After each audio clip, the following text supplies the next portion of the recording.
The hands move, the lips move, ideas gush from his words, and his eyes devour. He is an island of selfdom. Description from Manual of Muad'Dib by the Princess Irulan. Phosphor tubes in the faraway upper reaches of the cavern cast a dim light onto the thronged interior, hinting at the great size of this rock-enclosed space. Larger, Jessica saw, than even the gathering hall of her Bene Gesserit school.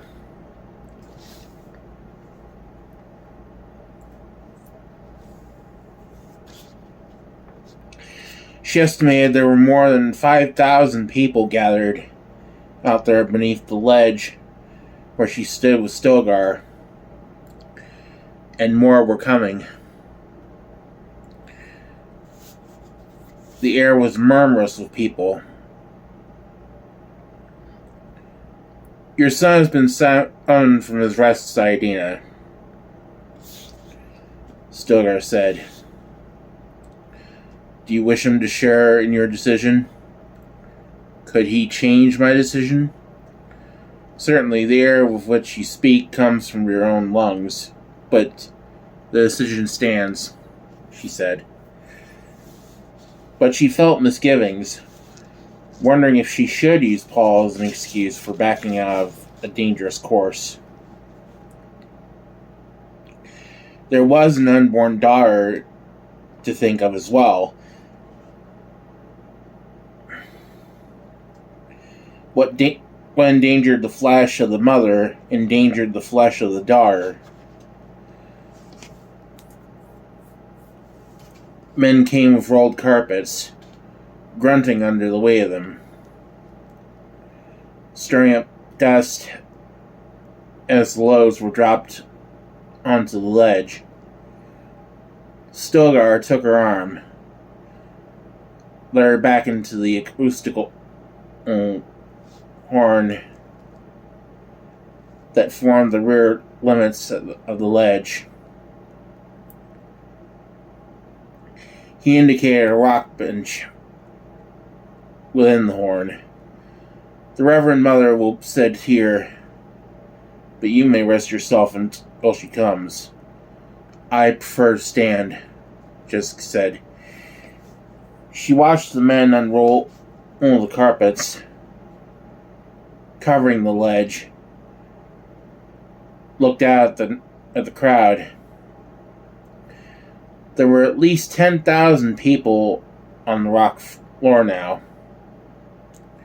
and still they came. Out of the desert, on the desert, she knew it already was red nightfall, but here in the cavern hall was perpetual twilight. A gray vastness thronged with people come to see her risk her life. A way was open through the crowd to her right, and she saw Paul approaching, flanked by two small boys. There was a swaggering air of self-importance about the children. They kept hands on knives, scowled at the people on either side. The sons of Jamis, who are now the sons of Usul, Stilgar said. They take their escort duties seriously. He ventured a smile at Jessica.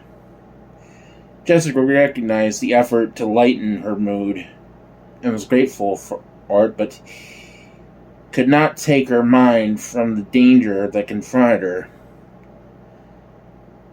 I had no choice but to do this, she thought. We must move swiftly if we're to secure our place among these Fremen.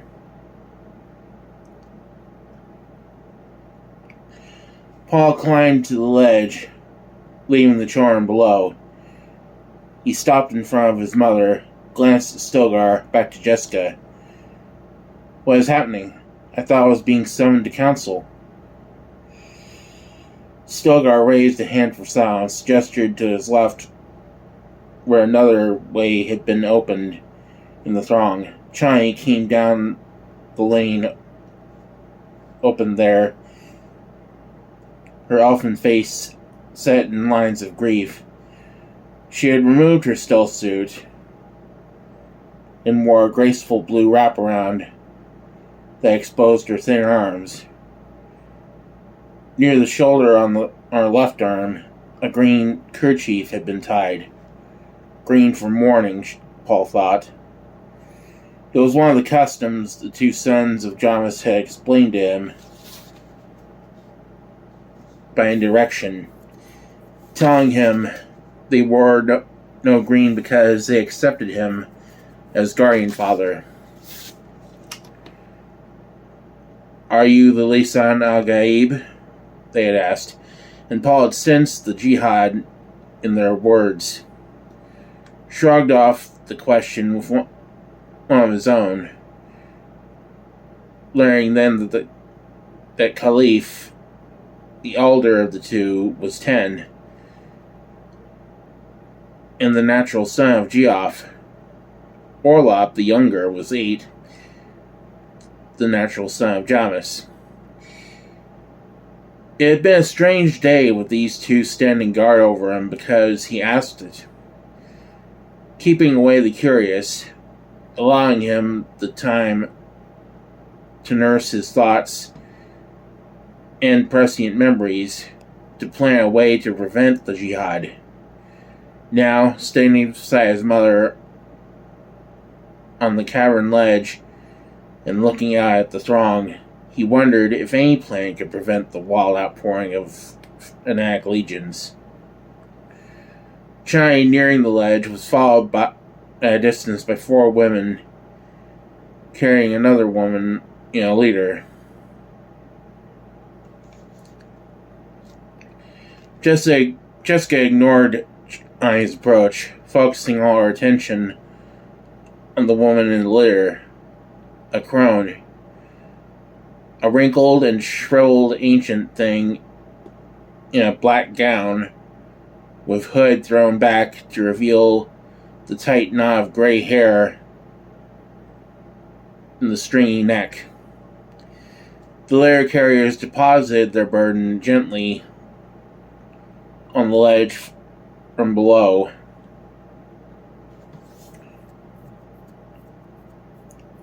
And Chani helped the old woman to her feet. So this is their Reverend Mother, Jessica thought. The old woman leaned heavily on Chani as she hobbled toward Jessica, looking like a collection of sticks draped in the black robe. She stopped in front of Jessica, peered upward for a long moment before speaking in a husky whisper. So you're the one.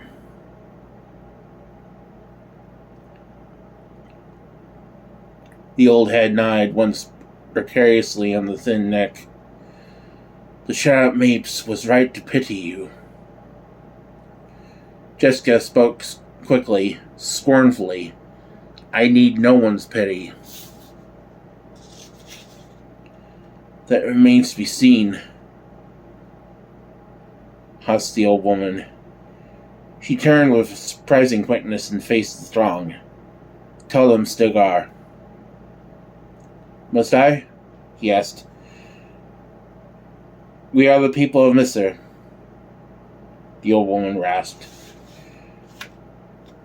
Since our Sunni ancestors fled from the Lotic Umpa, we have known flight and death. The young go on, that our people shall not die. Stilgar took a deep breath. stepped forward 2 paces. Jessica felt the hush come over the crowded cavern. Some 20,000 people now, standing silently, almost without movement. It made her feel suddenly small and filled with caution.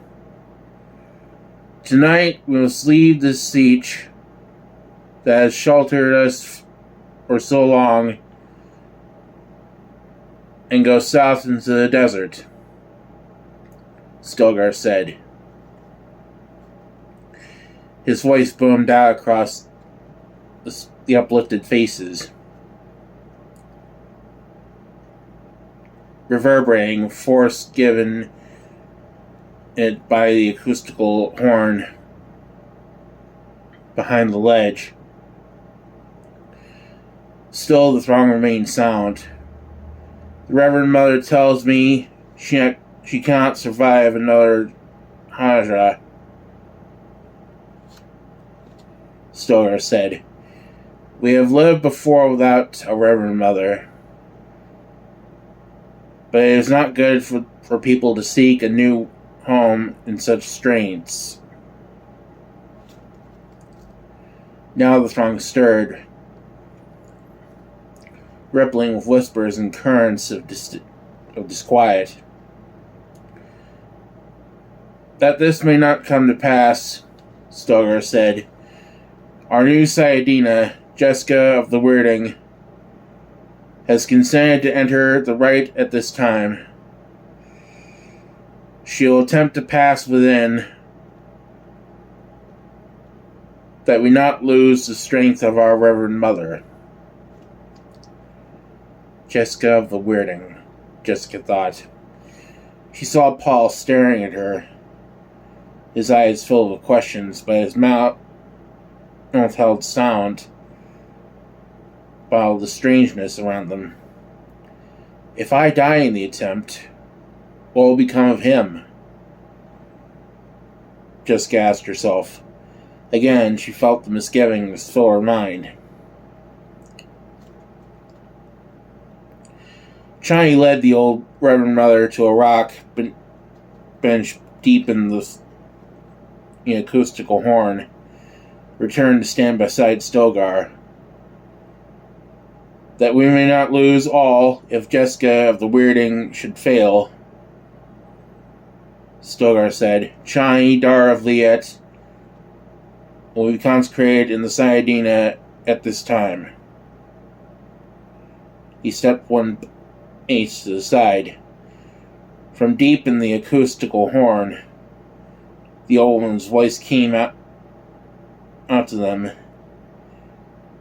an amplified whisper, harsh and penetrating.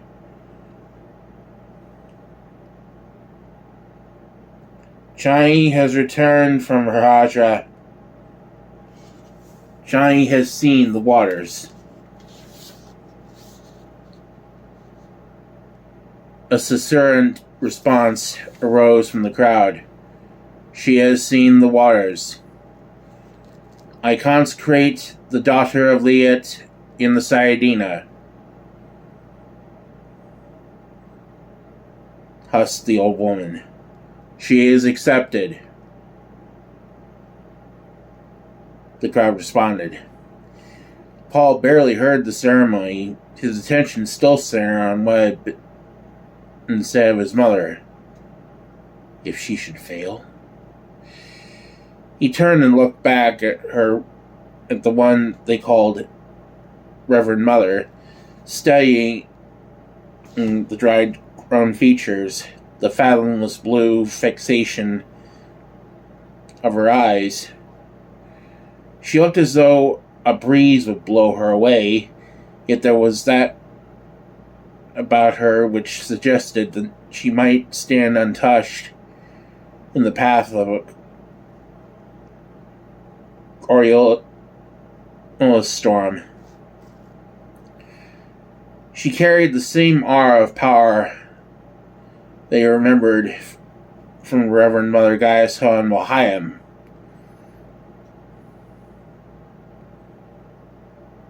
Who had tested him with agony in the way of the Gum Jabbar.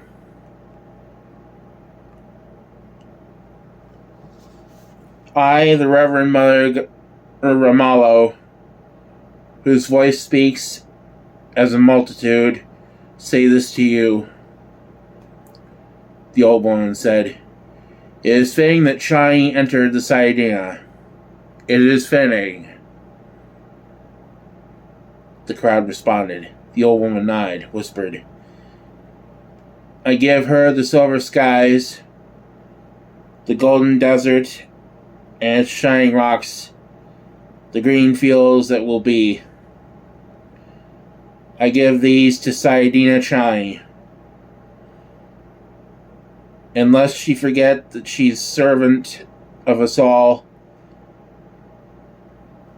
to her fall the menial tasks in this ceremony of the seed.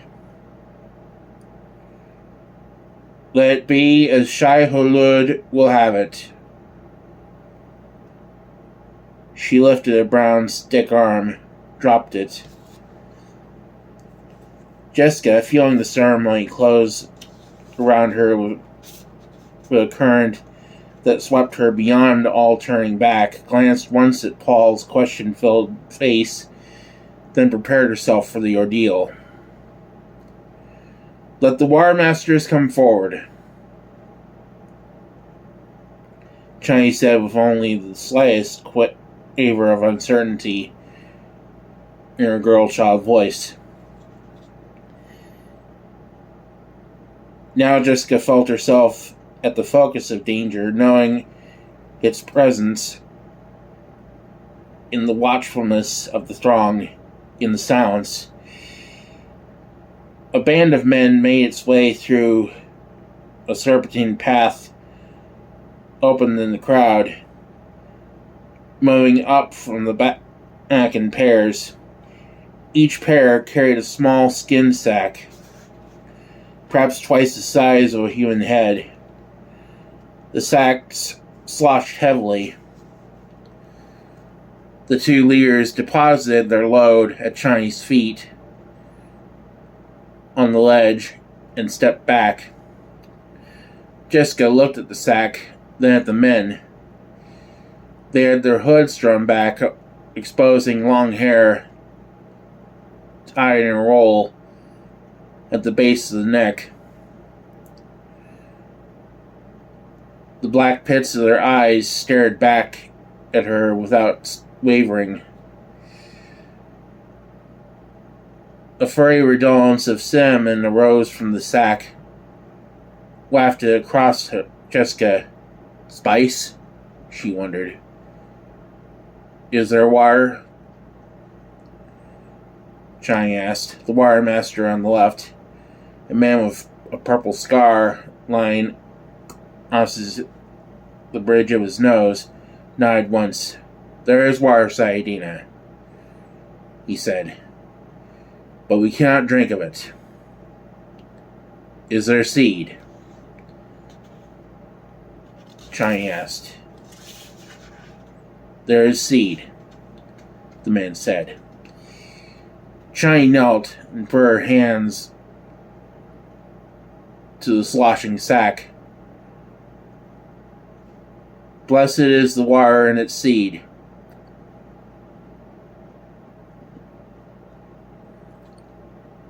There was familiarity to the rite, and Jessica looked back at the Reverend Mother Ramallo. The old woman's eyes were closed, and she sat hunched over as though asleep. Saidina, Jessica, Chani said. Jessica turned to see the girls staring up at her. Have you tasted the blessed water? Chani asked. Before Jessica could answer, Chani said, It is not possible that you have tasted the blessed water. You are outworlder and unprivileged. A sigh passed through the crowd. A susurration of robes that made the nape hairs creep on Jessica's neck. The crop was large and the maker has been destroyed, Chani said. She began unfastening a coiled spout fixed to the top of the sloshing sack. Now Jessica felt the sense of danger boiling around her. She glanced at Paul, saw that he was up in the mystery of the ritual, and had only eyes for Chani.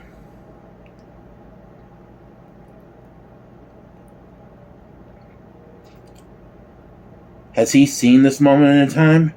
Jessica wondered. She rested a hand at her abdomen,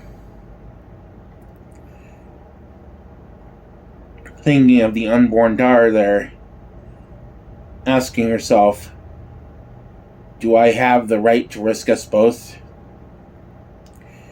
Chani lifted the spout toward Jessica, said, here is the water of life, the water that is greater than water, Khan, the water that frees the soul. If you be a Reverend Mother, it opens the universe to you. Let Shai Hulud judge now.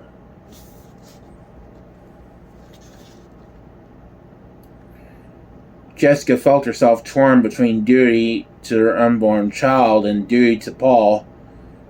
For Paul, she knew she should take that spout and drink of the sack's contents, but as she bent to the proffered spout, her senses told her its peril. The stuff in the sack had a bitter smell, subtly akin to many poisons that she knew, but unlike them too. You must drink it now, Chani said. There is no turning back, Jessica reminded herself. But nothing in all her Bene Gesserit training came into her mind to help her through this instant. What is it? Jessica asked herself. Liquor? A drug? She bent over the spout, smelled the esters of cinnamon, remembering then the drunkenness of Duncan, Idaho. Spiced liquor? She asked herself. She took the siphon tube in her mouth, pulled up only the most minuscule sip. It tasted of the spice, a faint bite, acrid on the tongue.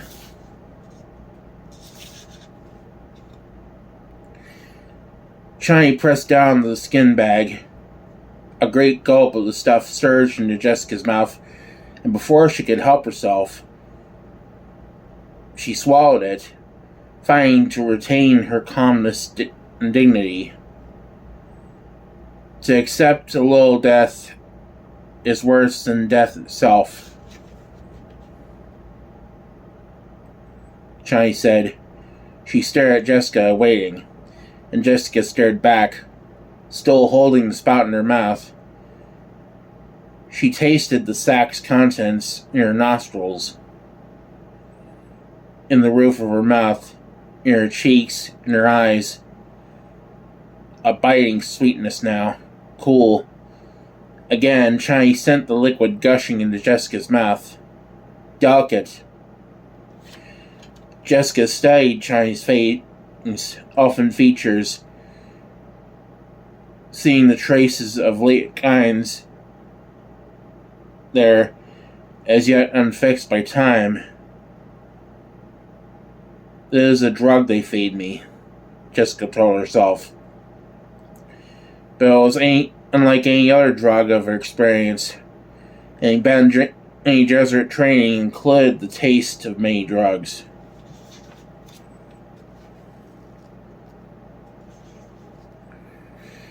Chani's features were so clear as though outlined in light. A drug. whirling sounds settled around Jessica. Every fiber of her body accepted the fact that something profound had happened to it.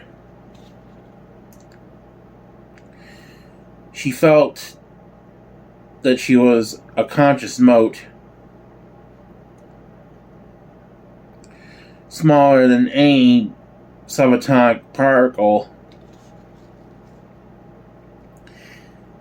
yet capable of motion and of sensing her surroundings.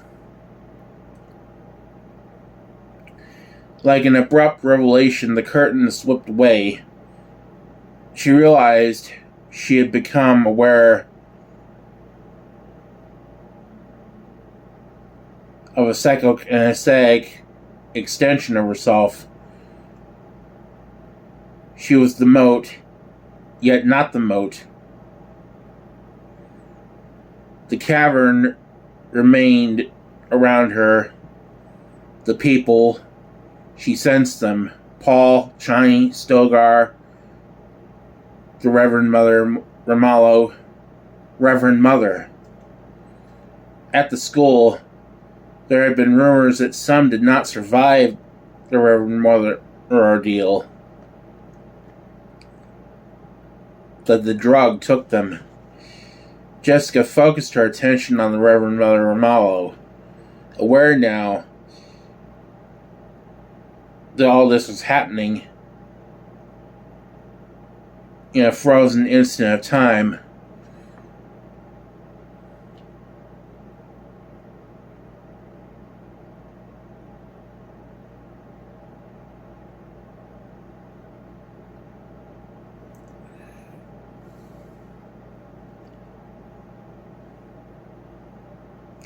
Suspended time for her alone. Why is time suspended? She asked herself. She stared at the frozen expressions around her, seeing a dust mote above Chani's head. Stopped there, waiting. The answer to this instant came like an explosion in her consciousness. Her personal time was suspended to save her life. She focused on the psychokinetic extension of herself, looking within, and was confronted immediately with a cellular core, a pit of blackness from which she recoiled. That is the place where we cannot look, she thought. There is the place the Reverend Mother are so reluctant to mention. The place where only a Kwisatz Haderach may look. This realization returned a small measure of confidence, and again she ventured to focus on the psychokinetic extension, becoming a mote self that searched within her for danger. She found it within the drug she had swallowed. The stuff was dancing particles within her, its motion so rapid, even frozen time could not stop them. Dancing particles. She began recognizing familiar structures, atomic linkages, a carbon atom here, helical wavering, a glucose molecule. An entire chain of molecules confronted her.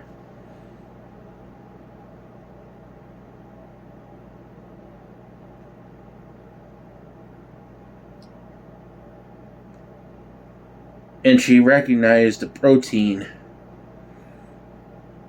a methyl protein configuration. It was a soundless mental sigh within her as she saw the nature of the poison. With her psychokinetic and aesthetic probing, she moved into it, shifted an oxygen mote, allowed another carbon mote to link, reattached a linkage of oxygen, hydrogen. The change spread faster and faster as the catalyzed reaction opened its surface of contact. The suspension of time relaxed its hold upon her, and she sensed motion. The tube spout from the sac was touched to her mouth, gently collecting a drop of moisture. Chani's taking the catalyst from my body to change the poison in that sac. Jessica thought. Why? Someone eased her to a sitting position. She saw the old Reverend Mother Ramallo being brought to sit beside her on the carpeted ledge. A dry hand touched her neck, and there was another psychokinetic mote within her awareness. Jessica tried to reject it, but the mote swept closer. They touched. It was like an ultimate impacto, being two people at once. Not telepathy, but mutual awareness with the old Reverend Mother. But Jessica saw that the Reverend Mother didn't think of herself as old. An image unfolded before the mutual mind's eye. A young girl with a dancing spirit and tender humor. Within the awareness, the young girl said, "Yes, that is how I am." Jessica could only accept the words, not respond to them. "You'll have it all soon, Jessica," the inward image said. "This is hallucination," Jessica told herself. "You know better than that," the inward image said. "Swiftly now, do not fight me. There isn't much time. There came a long pause, then, "You should have told us you were pregnant." Jessica found the voice that talked within the mutual awareness. Why?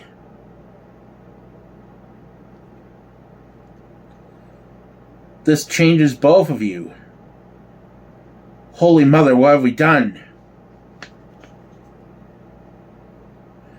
Jessica sensed a forced shift in the mutual awareness, saw another mote presence with the inward eye.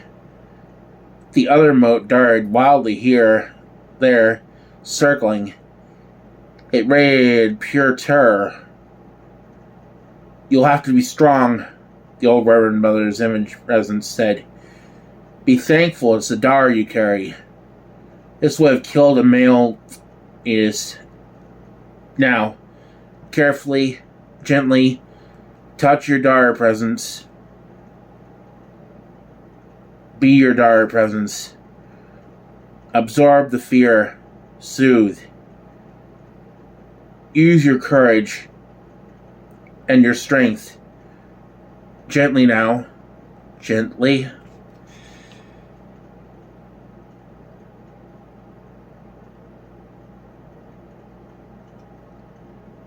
The other whirling mote swept near, and Jessica compelled herself to touch it. Terror threatened to overwhelm her. She fought on it in the only way she knew. "I shall not fear. Fear is the mind killer. The litany brought a semblance of calm. The other moat lay quiescent against her. Words won't work, Jessica told herself. She reduced herself to basic emotional reactions. Radiated love, comfort, a warm snuggling of protection. The terror receded. Again, the presence of the old Reverend Mother asserted itself. But now, there was a tripling of mutual awareness. Two active and one that lay quietly absorbing. Time compels me, the Reverend Mother said within the awareness. I have much to give you, and I do not know if your daughter can accept all of this while remaining sane. But it must be. The needs of the tribe are paramount. What remains silent and accept. Experiences began to unroll before Jessica. It was like a lecture strip in a subliminal training projector at the Bene Gesserit School, but faster, blindingly faster, yet distinct. She knew each experience as it happened. There was a lover, virile, bearded, with the Fremen eyes, and Jessica saw his strength and tenderness, all of him, in one blank moment through Reverend Mother's memory. There was no time now to think of what this might be doing to the daughter fetus. Only time to accept and record. The experiences poured in on Jessica. Birth, life, death, important matters, and unimportant. An outpouring of single view time. Why should a fall of sand on a cliff top stick in the memory? She asked herself. Too late, Jessica saw what was happening. The old woman was dying. And in dying, pouring her experiences into Jessica's awareness as water is poured into a cup. The other mote faded back into rebirth awareness as Jessica watched it. And, dying in conception, the old Reverend Mother left her life in Jessica's memory with one last sighing blur of words. I have been a long time waiting for you, she said. Here is my life. There it was, encapsulated, all of it, even the moment of death. I am now a Reverend Mother, Jessica realized. And she knew, with a generalized awareness, that she had become, in truth, precisely what was meant by a Bene Gesserit Reverend Mother. The poison drug had transformed her. This wasn't exactly how they did it at the Bene Gesserit school, she knew. No one had ever introduced her to the mysteries of it, but she knew. The end result was the same. Jessica sensed the Dar mote still touching her inner awareness, probed it without response. A terrible sense of loneliness crept through Jessica in the realization of what had happened to her. She saw her own life as a pattern that had slowed, and all life around her sped it up so that the dancing interplay became clearer. The sensation of mode awareness faded slightly, its intensity easing as her body relaxed from the threat of the poison, but still, she felt that other mote, touching it with a sense of guilt at what she had allowed to happen to it. I did, my poor, unformed, dear little daughter. I brought you into this universe and exposed your awareness to all its varieties without any defenses. A tiny outflowing of love comfort, like a reflection of what she had poured into it, came from the other mote. Before Jessica could respond, she felt the adapt presence of demanding memory. There was something that needed doing. She groped for it, realizing she was being impeded by a muzziness of the changed drug permeating her senses. I could change that, she thought. I could take away the drug action and make it harmless. But she sensed this would be an error. I am within a right of joining. Then she knew what she had to do. Jessica opened her eyes, gestured to the water sack now being held above her by Chani. It has been blessed, Jessica said. Mingle the waters, let the change come to all, that the people may partake and share in the blessing. Let the catalyst do its work, she thought. Let the people drink of it and have their awareness of each other heightened for a while. The drug is safe now that our Reverend Mother has changed it. Still, the demanding memory worked on her, thrusting. There was another thing she had to do, she realized, but the drug made it difficult to focus. The old Reverend Mother. I have met the Reverend Mother Ramallo, Jessica said. She is gone, but she remains.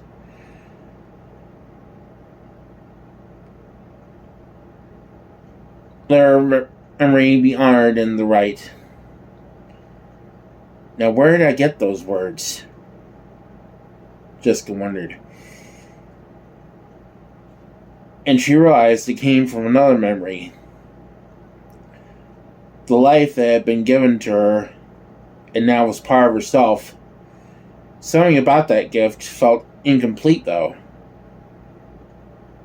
Let them have their orgy, the other memory said within her. They've little enough pleasure out of living. Yes, you and I need this little time to become acquainted before I recede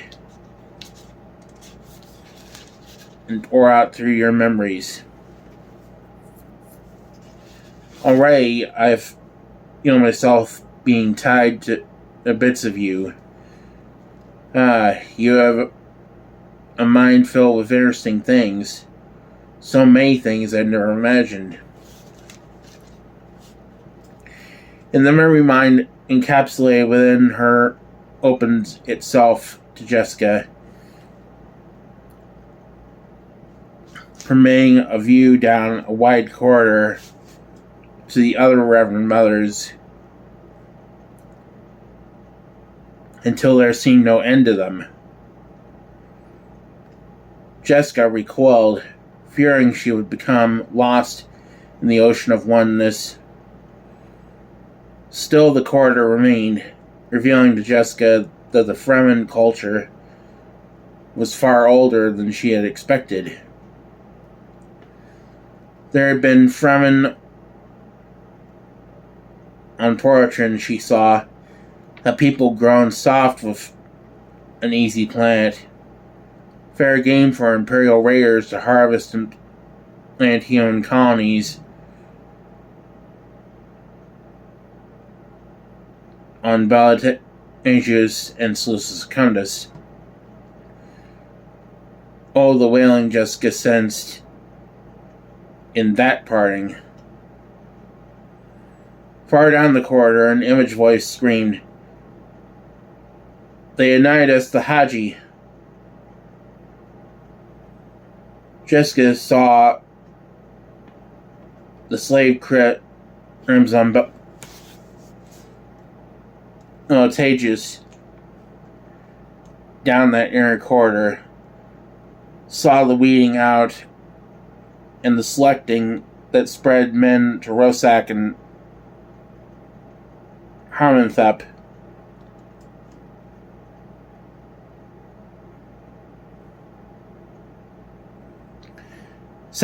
Scenes of brutal ferocity opened to her like the petals of a terrible flower, and she saw the thread of the past carried by Sayadina after Sayadina, first by word of mouth, hidden in the sand chances, then refined with their own Reverend Mothers with the discovery of the poison drug on Rosak, and now developed to cell strength on Arrakis in the discovery of the water of life.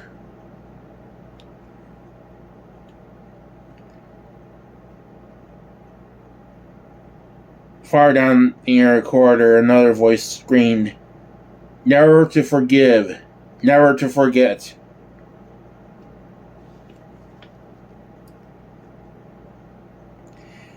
But Jessica's attention was focused on the revelation of the water of life, seeing its source, the liquid exhalation of a dying sandworm, a maker.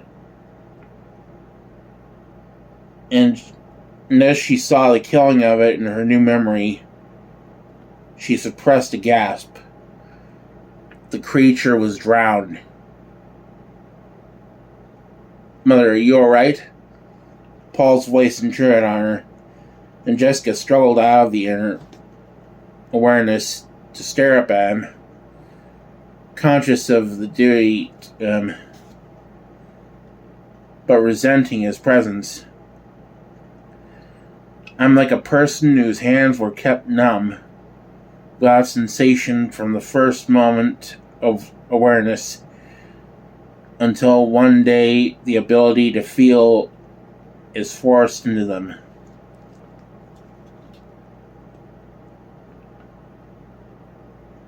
The thought hung in her mind, an enclosing awareness. "And I say, look, I have no hands. But the people around me say, what are hands?" "Are you alright?" Paul repeated. "Yes." "Is this alright for me to drink?" He gestured to the sack in Chani's hands. "They want me to drink it." She heard the hidden meaning in his words.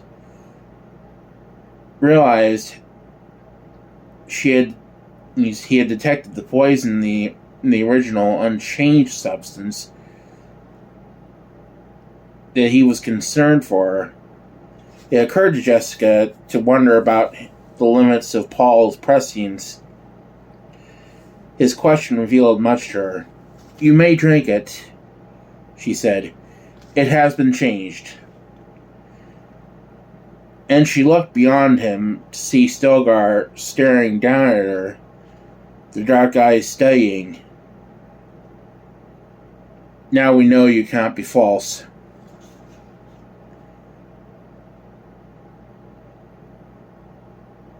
He said. She sensed hidden meaning here too, but the muzziness of the drug was overpowering her senses. How warm it was and soothing. How beneficent these Fremen to bring her into the fold of such companionship. Paul saw the drug take hold of his mother. He searched his memory, the fixed past, the flux lines of the possible futures. It was like scanning through a rusted instance of time, disconcerting to the lens of the inner eye. The fragments were difficult to understand when snatched out of the flux. This drug, he could assemble knowledge about it, understand what it was doing to his mother, but the knowledge lacked a natural rhythm, lacked a system of mutual reflection. He realized suddenly that it was one thing to see the past occupying the present, but the true test of prescience was to see the past in the future.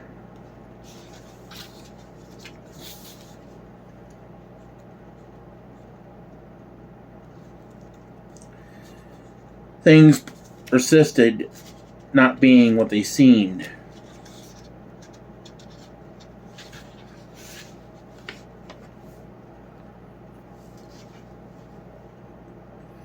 "Drink it," Chani said. She waved the horn spout of the water sack under his nose. Paul straightened, staring at Chani. He felt carnival excitement in the air. He knew what would happen if he drank this spice drug with its quintessence of the substance that brought the change into him. He would return to the vision of pure time, of time become space. It would perch him on the dizzying summit and defy him to understand. From behind Chani, Stilgar said, "Drink it, lad. You delay the rite." Paul listened to the crowd, then hearing the wildness in their voices. "Lisan al-Gaib," they said. "Muad'Dib." He looked down at his mother. She appeared peacefully asleep in a sitting position. Her breathing even and deep.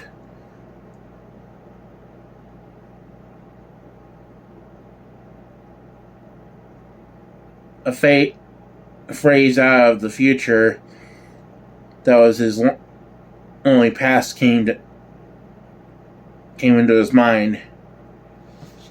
"She sleeps in the waters of life." Chani tugged at his sleeve. Paul took the horn spout into his mouth. Hearing the people shout, he felt the liquid gush into his throat as Chani pressed the sack. Sensed gayness in the fumes.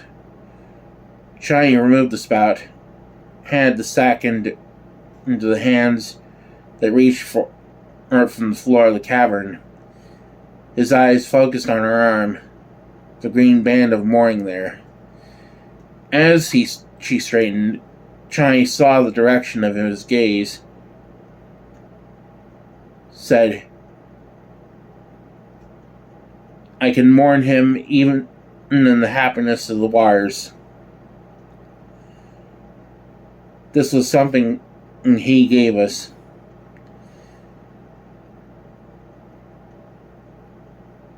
She put her hand into his, pulling him along the ledge. "We are alike in the thing, Usul. We have each lost a father to the Arcanans." Paul followed her. He felt that his head had been separated from his body and restored with odd connections. His legs were remote and rubbery. They entered a narrow side passage, its walls dimly lighted by spaced-out glow globes. Paul felt the drug beginning to have its unique effects on him. Opening time like a flower, he found need to steady himself against Chani as they turned through another shadowed tunnel. The mixture of whipcord and softness he felt beneath her robe stirred his blood. The sensation mingled with the work of the drug, folding future and past into the present, leaving him the thinnest margin of trinocular focus. "I know you, Chani," he whispered. "We've sat upon a ledge above the sand while I soothed your fears. We've caressed in the dark of the Seitch. He found himself losing focus, tried to shake his head, stumbled. Chani steadied him, led him through the thick hangings into the yellow warmth of a private apartment. Low tables, cushions, a sleeping pad beneath an orange spread. Paul grew aware that they had stopped, that Chani stood facing him.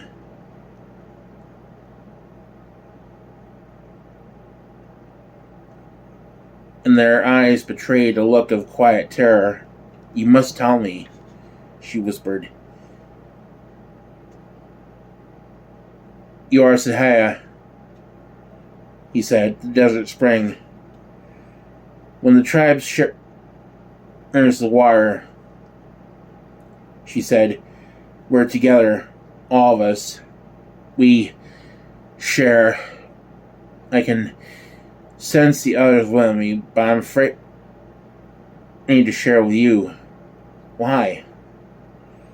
He tried to focus on her, but past and future were merging into the present, blurring her image.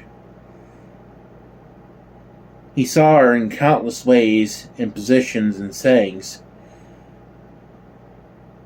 "There's something frightening in you," she said.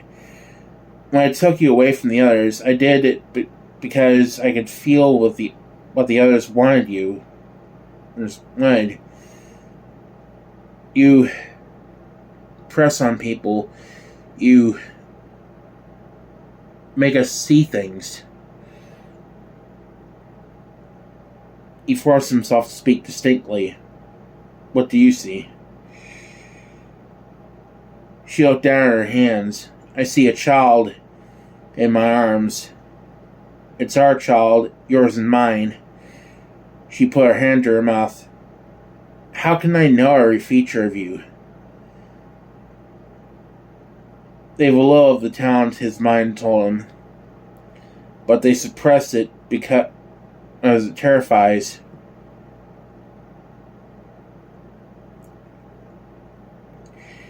In a moment of clarity, he saw how Chani was trembling. "What is it you want me to say?" he asked. "Usul," she whispered, and still she trembled.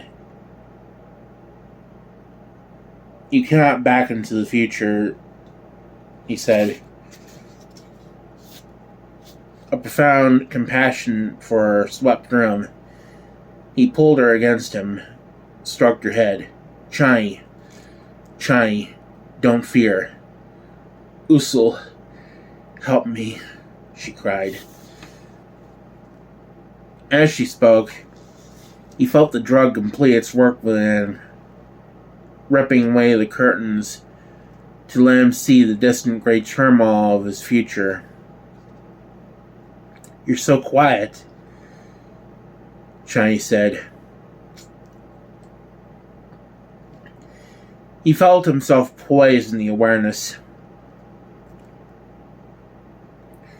seeing time stretch out in its weird dimension, delicately balanced yet whirling, narrow yet spread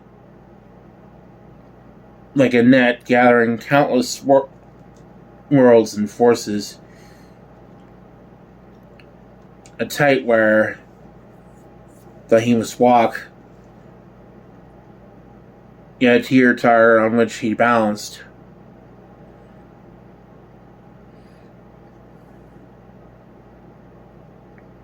On one side, he could see the Imperium, a Harkonnen called Fade Rotha, who flashed toward him like a deadly blade, the Sarkar raging off their planet to spread pogrom on Arrakis, the Guild conniving and plotting, the Bene Gesserit with their scheme of selective breeding.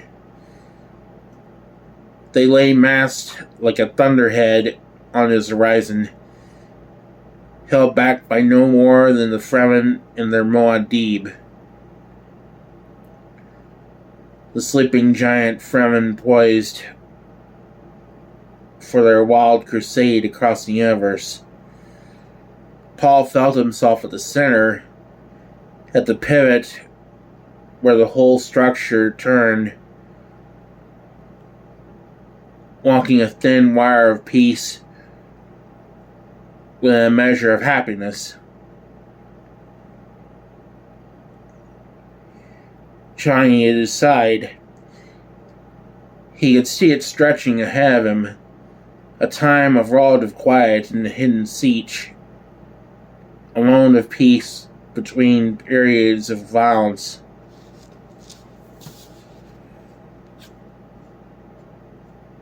There is no other place for peace, he said. Usul, you're crying. Chani murmured. Usul, my strength. Do you give moisture to the dead? To who's dead? To one's not yet dead, he said. Then let them have their time of life, she said.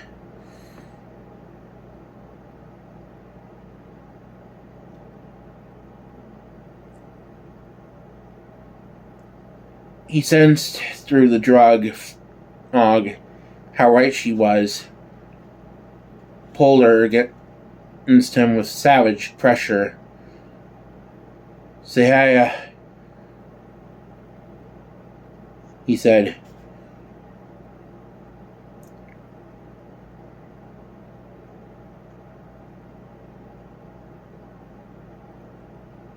She put a palm against his cheek. I'm no longer afraid, Usul. Look at me. I see what you see when you hold me thus. What do you see? He demanded. I see us giving love to each other in a time of quiet between storms. It's what we're meant to do. The drug hit him again, and he thought, so many times you've given me comfort and forgetfulness. He felt anew the hyper-illumination with its high-relief imagery of time, sensed his future becoming memories.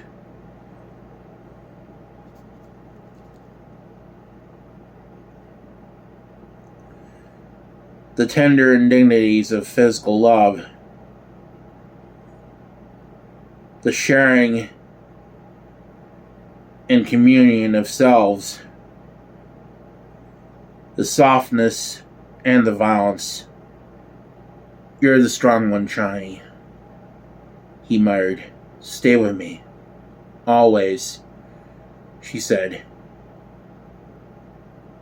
and kissed his cheek.